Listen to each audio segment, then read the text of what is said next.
कि मन के जीते जीत है, मन के जीते जीत है और मन के हारे हार। मन के जीते जीत है, मन के हारे हार। हार गए जो बिन लड़े है उनको धिक्कार। बहुत बहुत धन्यवाद। डिवाइड किया, गुजरात के लोगों को कंफ्यूज किया, लेकिन अभी तो आम आदमी पार्टी का भी सफाया हो गया है और भारतीय जनता पार्टी के सामने गुजरात के अंदर अगर एकमात्र कोई अन्याय के खिलाफ बोलने वाला संगठन खड़ा है तो वो कांग्रेस पार्टी का संगठन है और उस संगठन का नेता श्री राहुल गांधी है। जैसे जैसे राहुल गांधी गुजरात जाते हैं वैसे वैसे मोदी जी के फाउंडेशन के बोर्ड हिलते हैं। जैसे जैसे राहुल गांधी जी गुजरात जाते हैं वैसे वैसे गुजरात में कांग्रेस के कार्यकर्ताओं में दम भरता है। जैसे जैसे राहुल गांधी जी गुजरात जाते हैं वैसे वैसे जनता का मन जो पूरी तरीके से इस भारतीय जनता पार्टी की गुजरात की सरकार को नकारना चाहती है उनमें एक विश्वास पैदा होता है कि ऐसा नहीं है कि उम्मीद खत्म हो गई है, एक उम्मीद अभी बाकी है और वो उम्मीद राहुल गांधी में दिखती है। गुजरात के लोगों को, देश के लोगों को, कांग्रेस के कार्यकर्ताओं का उसलिए राहुल गांधी को परेशान करने की कोशिश कर रही है।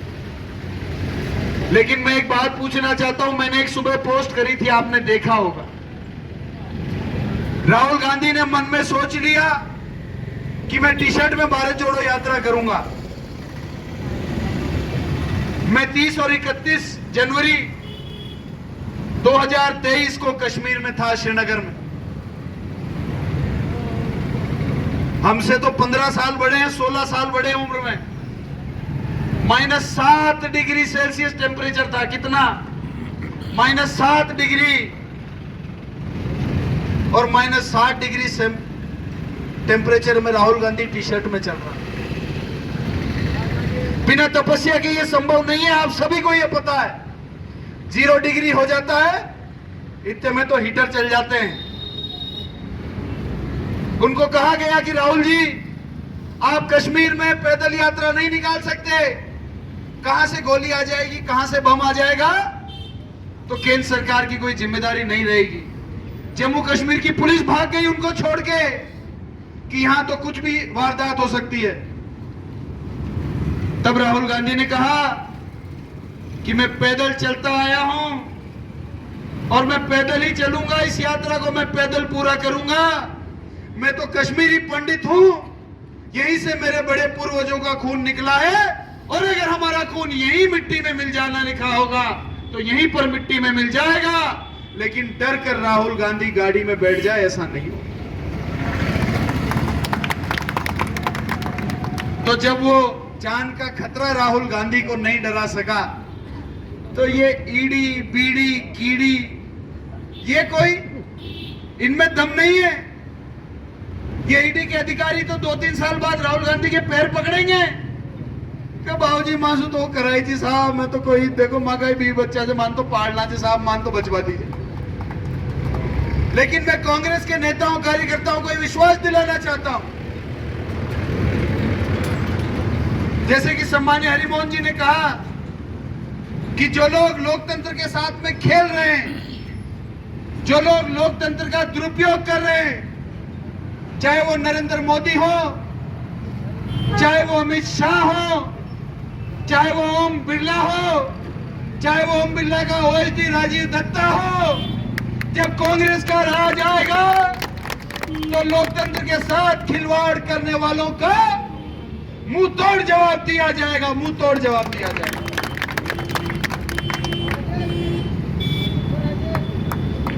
ये क्या सोचते हैं कि कांग्रेस के कार्यकर्ताओं को डरा देंगे, इनकी डीबरी टाइट कर देंगे? चिंता मत करो। अभी पुलिस ने जिले में जो आतंक मचा रखा है वो किसी से छुपा नहीं है। बजरी के नाम पर जो लूट मच रही है वो किसी से छुपी नहीं है।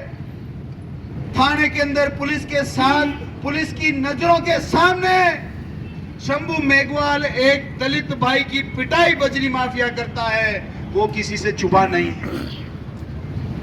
एक आदिवासी बहन सरपंच बन जाती है, उसको सस्पेंड कर देते हैं, वो किसी से छुपा नहीं। हालांकि कोर्ट ने वो फिर से बहाल कर दिया उनको। तो ये चिंता मत करो, ये सब चीजें नोट हैं और इनका बदला लिया जाएगा। इसका विरोध भी हम करेंगे। साथ में सम्मान्य बाबूजी हरिमोहन जी, सम्मान्य अध्यक्ष जी प्रेमी जी, एक मुद्दा और है, क्योंकि आज मौका है तो जिले के दिग्गज कांग्रेस के नेता यहां पर हैं। इनमें से तो कार्यकर्ता तो एक भी नहीं है, सारे नेता ही नेता।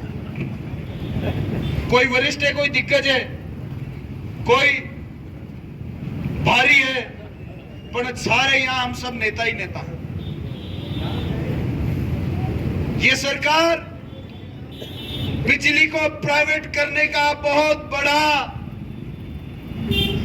बड़ा पाप करने वाली है। किसानों के घर में चूल्हे नहीं जलेंगे उसके 1 साल के बाद में। अगर कोई केवल खेती पर निर्भर करता है, उसको तो ये प्राइवेट वाले लूट के खा जाएंगे। करीब करीब हर तहसील में 3-3, 4-4 जीएसएस फर्स्ट फेज में प्राइवेट होने वाली है। 5 एचपी का कनेक्शन होगा तो 5 एचपी की मोटर ही चलेगी। अगर बंद के आ गई और उसके बाद उसका एचपी 6 हो गया, भारी बंदाली 7 एचपी की हो गई, तो कितने की भी वीसीआर ठोक देंगे। 1 लाख की वीसीआर ठोक दी तो आज तो सेटलमेंट कमेटी गवर्नमेंट की जो जीएसएस होता है, उसकी सेटलमेंट कमेटी हर महीने बैठती है, जिले पर उनका संशोधन हो जाता है, नेता फोन कर देते हैं और वो लाख रुपए की वीसीआर को 10-20 हजार में, 5 हजार में, 15 हजार में सेटल कर देते हैं। उसके बाद नहीं होगा, क्योंकि प्राइवेट जीएसएस के ऊपर उनको कोई अथॉरिटी नहीं होगी। अगर लाख की वीसीआर कटेगी तो लाख ही वीसीआर भरनी पड़ेगी। अगर कोई बिजली का बिल चलता 2-4-5 हजार आता एक दिन 40 हजार आ जाएगा। उसकी भी गवर्नमेंट में सेटलमेंट की व्यवस्था है, वो भी सेटलमेंट होके 5-7 हजार में निमट जाता है। लेकिन अगर प्राइवेट जीएसएस की ये व्यवस्था होगी तो वो पूरे 40-50 हजार वसूल करेंगे और उस दिन जाकर बिजली काटेंगे जिस दिन आपके खेतों को बिजली की सबसे ज्यादा जरूरत होगी। अगर आप झगड़ोगे तो थाने वो सेट रखेंगे, आपको अंदर टिका देंगे। तो जिससे पहले कि ये समय अपने ऊपर आ जाए, मेरे यहां तो 6 जीएसएस हैं, 3 पंचायतों की मीटिंग ले लिए, 8-10 पंचायतों की और लूंगा। 107 के आसपास गांव आ जाते हैं, उसके अंदर मजरे मिला के 20 दिन उनका दौरा करूंगा। मैं आपसे आग्रह करता हूं कि 1 महीने के अंदर अभी 5-10 दिन में फसलें निकल जाएंगी। अगर इसके खिलाफ मजबूत आवाज हमने नहीं उठाई तो आने वाले समय में हमारा किसान लूटेगा, हमारा भाई लूटेगा और बैठे बैठे देखने के अलावा हमारे पास में कोई बात बचेगी नहीं। समय से जाग जाओ, किसानों को बचा लो। तो हम सब मिलकर 1 महीने में इस कैंपेन को खड़ा करें और जिला कांग्रेस के नेतृत्व में सभी लोग मेहनत करके 1 महीने में अगर बड़ा आंदोलन खड़ा करेंगे, बूंदी को देखकर और जिलों में भी आग लगेगी, जागृति आएगी कि इतना बड़ा आंदोलन क्यों हुआ, किसान सरकार के खिलाफ क्यों बोले, तो और जिलों में भी लोग जागृत होंगे। और जब पूरे राजस्थान में किसान जागृत हो जाएंगे तो ये प्राइवेटीकरण का काम सरकार पीछे हट जाएगी, इसको बंद कर दे। एक बात बताइए, बिजली विभाग अगर प्राइवेट हो गया, ये तो चलो अभी 20% कर रहे हैं, 20 से 50 होने में, 50 से 100 होने में कितना टाइम लगेगा? इनकी मंशा तो प्राइवेटकरण की है। जब बिजली विभाग प्राइवेट हो जाएगा, रेल प्राइवेट हो गई, एयरपोर्ट प्राइवेट हो गए, पोर्ट प्राइवेट हो गए, अब बैंक भी कह रहे हैं कि बैंक भी बर्बादी की कगार पर है, सब गवर्नमेंट बैंकों का भी निजीकरण कर देंगे, तो इनकी नौकरियां ही नहीं रहेगी तो आरक्षण कौन सा रहेगा? जब बैंकों की नौकरियां नहीं निकलेगी, रेल की नौकरियां नहीं निकलेगी, बिजली विभाग की नौकरियां नहीं निकलेगी, एयरपोर्ट की नौकरियां नहीं निकलेगी, पोर्टों की नौकरियां नहीं निकलेगी, जब नौकरी निकलेगी ही नहीं तो किसी भी वर्ग को आरक्षण का क्या फायदा मिलेगा? ये तो धीरे धीरे आरक्षण को भी खत्म करने का षड्यंत्र है। इसीलिए राहुल गांधी कहते थे ये संविधान को बदलना चाहते हैं, ये अपनी व्यवस्था लाना चाहते हैं। समय है तो जाग जाएं, सोते रह गए अपन तो, क्योंकि अपने बाप दादा कांग्रेस के बड़े बड़े नेताओं ने देश की आजादी के लिए जान दी, लोकतंत्र को बचा के रखा, लोकतंत्र को इतना मजबूत रखा कि जब देश के लोगों ने सोचा कि एक चाय वाले को देश का प्रधानमंत्री बनाना है, तो देश के लोगों के पास में वो ताकत थी कि उन्होंने चाय वाले को देश का प्रधानमंत्री बना दिया। अगर इस देश को इतना मजबूत लोकतंत्र किसी ने दिया है तो कांग्रेस पार्टी के नेताओं ने दिया है, कांग्रेस पार्टी के राज ने दिया है। आज स्थिति दूसरी है। सरकार किसकी है? सरकार कर्मचारी है, जनता मालिक है। कर्मचारी को मालिक का डर होना चाहिए कि नहीं होना चाहिए? गलत काम से, समय पर काम से, तो सरकार को डर होना चाहिए कि जनता हमारे बारे में क्या सोचती है, लोग हमारे बारे में क्या सोचते हैं, क्या हम काम कर पा रहे हैं, नहीं कर पाएंगे तो अगली बार लोग हमको हटा देंगे। ये तो उल्टी हो रही है, पब्लिक ही सरकार से डरने लग गई। अरे खाई मत बोलो ना तो आपने पुलिस आ जाओगी शाम की तरह। यह कैसी उल्टी गंगा बही भाई? लोकतंत्र में तो सरकार, अधिकारी, कर्मचारी जनता के कर्मचारी है, पब्लिक मालिक है सरकार की, उनको डर जनता का लगना चाहिए। आज उल्टी गंगा बह रही है, जनता को सरकार का डर लग रहा है। बताओ, ये उल्टी गंगा है, इसको रोकना पड़ेगा, नहीं तो अपने आने वाली पीढ़ियां जो हैं फिर वो वापस वही व्यवस्था आ जाएगी जिन व्यवस्थाओं में से निकल के आए थे। एक बात बताओ, वर्गीकरण होने से पहले तो सारे एक ही थे, वर्गीकरण होने से पहले सारे एक थे। कई गोत्र हैं जो हर जाति हर वर्ग में मिलेगी, उसमें से कुछ बोलता हूं। चौहान है तो चौहान जनरल में भी मिलेंगे, ओबीसी में भी मिलेंगे, एससी एसटी में भी मिलेंगे और माइनॉरिटीज में भी मिलेंगे। भाटी है तो भाटी जनरल में भी मिलेंगे, ओबीसी में भी मिलेंगे, एससी एसटी में भी मिलेंगे, माइनॉरिटी में भी मिलेंगे। पवार है, पवार जनरल में मिलेंगे, सभी वर्गों में मिलेंगे। बहुत सारी ऐसी गोत्र है जो हर वर्ग में मिलेगी। वर्गीकरण हुआ, देश कमजोर हुआ। एक भाई तो बड़ा हो गया, एक भाई छोटा हो गया, बड़े से छोटा अलग हो गया और विदेशी आक्रामकर्ता आ गए। कभी तो गौरी आ गया, कभी तो मुगल आ गए, कभी तो अंग्रेज आ गए। नहीं आए क्या? आगे। और अभी एक बात बताओ, अभी लेटेस्ट मोदी जी का प्रचार चल रहा है। अरे मैं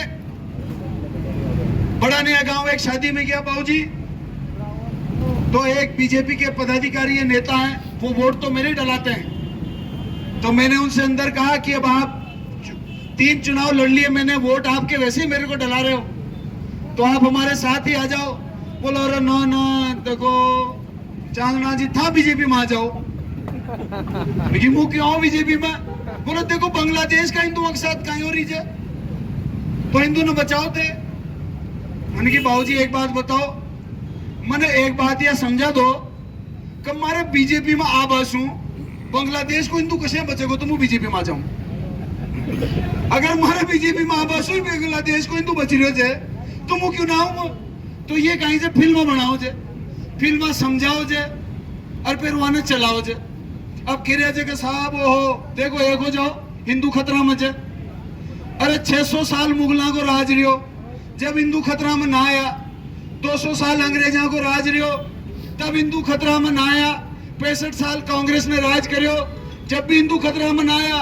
और 10 साल मोदी जी को राज रहता, हिंदू खतरा में आ गया।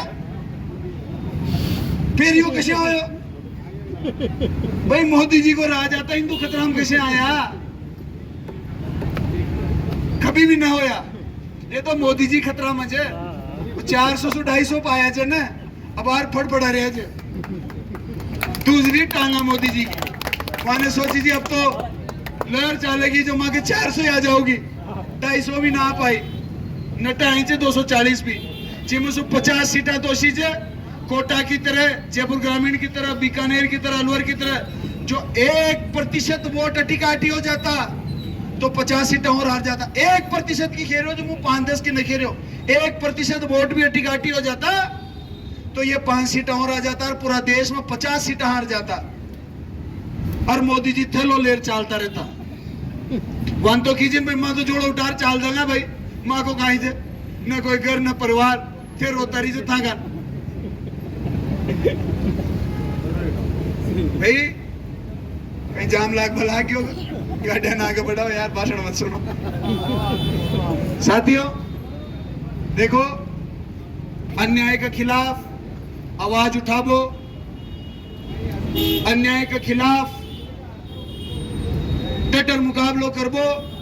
जो एक नेता को धर्म जे, अगर अपन नेतागिरी कर रहे हैं जा तो अपन अन्याय के खिलाफ आवाज उठानी ही पड़ेगी। यो तो खेल कबड्डी को जे, अब गोडा चुनवा सु घबरा होगा तो ताश खेलवा लाग जाओ, कबड्डी छोड़ दो, दुकान खोल लो कांगड़ा बांटा की, गुण मना कर रहे हो जे भाई। अगर बिरला जी सु और ओएसडी साहब सु इतना कोई ने डर लाग रही हो जे और मोदी जी से अमित शाह सु ही इतना डर लाग रही हो जे तो कांगड़ा बांटा की दुकान कर लो यार, खत्म करो काम ने। कुण गिरो तब राजनीति करनी जे, राजनीति तो कबड्डी को खेल जे, गोडा भी छुलेगा, हाथ भी टूटेगा, गर्दन में भी बैंड आ जाओगे, टूंडी बैंड आ जाओगे, ये तो सही चलेगा खेल, इनमें घबराओ काम कोई। साथियों पटेल जी गलत तो ना कह रहे हो, राजनीति तो खेला कोई थे, अन्याय के खिलाफ आवाज उठानी पड़ेगी। गलत जो हो रहे हो से अगर उनके खिलाफ आप आवाज उठा रहे जो तो आप सच्चा नेता जो, बाकी तो होती होती होगी। अपनी एक बात और एक डायलॉग, अब एक पिक्चर आई थी जिसको मैंने बहुत बढ़िया लाग्यो तो वो खैर अपनी बात में खत्म करूं कि मन के जीते जीत है, मन के जीते जीत है और मन के हारे हार। मन के जीते जीत है, मन के हारे हार। हार गए जो बिन लड़े है उनको धिक्कार। बहुत बहुत धन्यवाद।